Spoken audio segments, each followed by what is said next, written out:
अस्सलामुअलैकुम। Family cuisine में आप सबको खुशामदीद। आज हम फैमिली कुजीन में बनाने जा रहे हैं सेम की फली और आलू की सब्जी। जब गोश्त, चिकन, बिरयानी, पुलाव इन चीज़ों से हमारा दिल भर जाता है तो इस किस्म की सब्जी हमारा टेस्ट चेंज कर देती है और ये बहुत ही जायकेदार बनकर तैयार होती हैं। तो इस सिंपल और मज़ेदार सी सब्जी को हम किस तरह से बनाएंगे ये जानने के लिए वीडियो के आखिर तक बने रहिएगा ताकि रेसिपी का कोई भी पार्ट आपसे मिस ना हो सके। तो चलिए रेसिपी को शुरू करते हैं। यहाँ पर मैंने 1 पाव सेम की फली ले ली है। आप देख सकते हैं इन्हें हमने अच्छे से धोकर साफ कर लिया है ताकि इस पर लगी मिट्टी साफ हो जाए। तो इन्हें काटने से पहले हम पहले टॉप से इसको इस तरह से कट करेंगे और एक धागा नुमा सा इसके ऊपर होता है वो हमने अलग कर लेना है, वरना वो सब्जी में खाते समय बहुत बुरा लग रहा होता है। तो दोनों तरफ से हमने इसे साफ कर लेना है। इसके बाद हम इसे बारीक बारीक सा कट कर लेंगे। बहुत ज्यादा मोटे मोटे हम पीसेस इसके नहीं काट रहे हैं।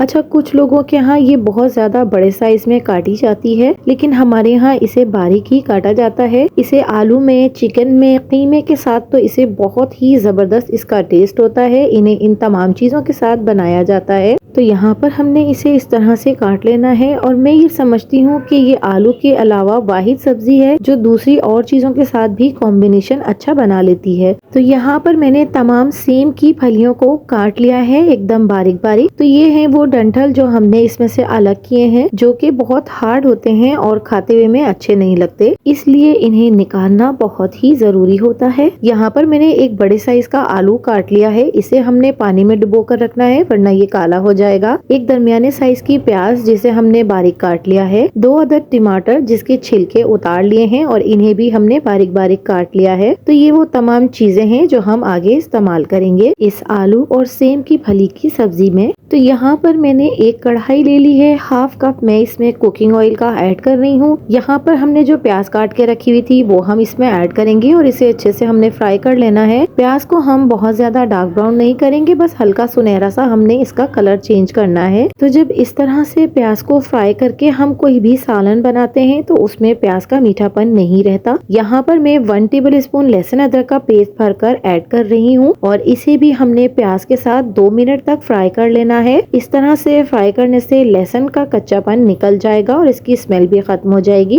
तो यहाँ पर हमने लहसुन को भी 2 मिनट तक फ्राई कर लिया है। अब हमने जो टमाटर काट के रखे हुए थे इन्हें हमने डाल देना है। याद रहे कि हम इनका छिलका उतार चुके हैं। इस तरह से छिलका उतार कर टमाटर यूज करने से एक तो बॉडी को नुकसान नहीं होता, ऊपर से ये बहुत जल्दी पक जाते हैं। यहाँ पर मैं 1 टीस्पून नमक, 1 टीस्पून लाल मिर्च पाउडर, 1 टीस्पून हल्दी पाउडर और 1 टीस्पून हम इसमें धनिया पाउडर का ऐड कर रहे हैं। इस सब्जी में हमेशा नमक मिर्च थोड़ा सा निकलता हुआ ही होना चाहिए, क्योंकि ये सब्जी है और इसमें अगर नमक मिर्च सही से नहीं होगा तो इसमें टेस्ट नहीं आएगा। मैंने यहाँ पर 1 टीस्पून लाल मिर्च पाउडर डाली है। मेरी मिर्चें यहाँ पर तेज वाली हैं इसलिए वो काफी हैं। आप अपने टेस्ट के अकॉर्डिंग कम या ज्यादा कर सकते हैं। तो हमने यहाँ पर इन मसालों के साथ टमाटरों को भी अच्छे से भून लेना है। जब तक के टमाटर गल नहीं जाते तब तक हम इसे भूनेंगे। तो यहाँ पर हमारे टमाटर अच्छे से गल चुके हैं और मसाला भी अच्छे से भून गया है, ऑयल ऊपर आ चुका है। तो तमाम सेम की फलियां जो हमने काटी हुई थी वो हम इसमें ऐड कर देंगे। साथ ही हमने आलूओं को भी ऐड कर देना है। ये दोनों चीजें एक साथ ही गल जानी चाहिए। अक्सर लोग पहले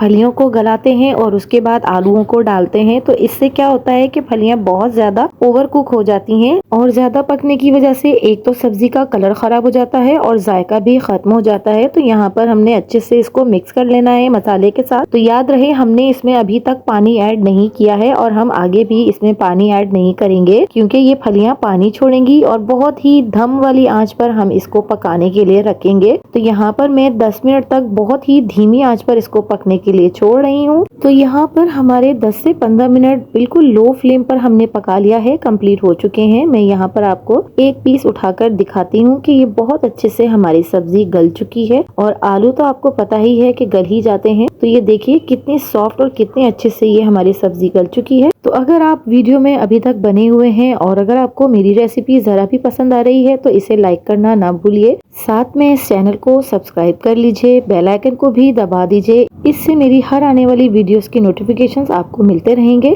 तो यहाँ पर सब्जी के टेस्ट को मजीद दुबाला करने के लिए हरी मिर्चें, कटा हुआ हरा धनिया और 1 टीस्पून हम कसूरी मेथी का हथेली पर रगड़कर इसमें ऐड कर देंगे और इसे भी अच्छी तरह से हमने इस सब्जी में मिक्स कर लेना है। और मेथी डालने के बाद हम 2 से 3 मिनट तक इसे मजीद पका लेंगे ताकि हरी मिर्चों, हरे धनिया और मेथी का भी फ्लेवर हमारी सब्जी में आ जाए। तो यकीन जानिए हमारी ये सेम आलू की फली जो है वो बहुत ही टेस्टी बनकर तैयार हुई है। आप इस सब्जी को दावतों में एक साइड डिश के तौर पर भी रख सकते हैं। ये इतनी मजेदार बनकर तैयार होती है। आप इसको खाते हुए गोश्त, चिकन और बिरयानी पुलाव को भी एक साइड पर रख देंगे। ये इतनी मजेदार बनती है। तो अगर आपको मेरी वीडियोस और मेरी रेसिपीज पसंद आती हैं तो मेरे चैनल को लाइक, शेयर एंड सब्सक्राइब कीजिए। कमेंट्स के जरिए अपना फीडबैक मुझे जरूर दीजिए और मेरी इस रेसिपी को अपने फैमिली और फ्रेंड्स में ज्यादा से ज्यादा शेयर भी कीजिए। मिलती हूँ किसी नई वीडियो, नई रेसिपी के साथ। अल्लाह हाफिज।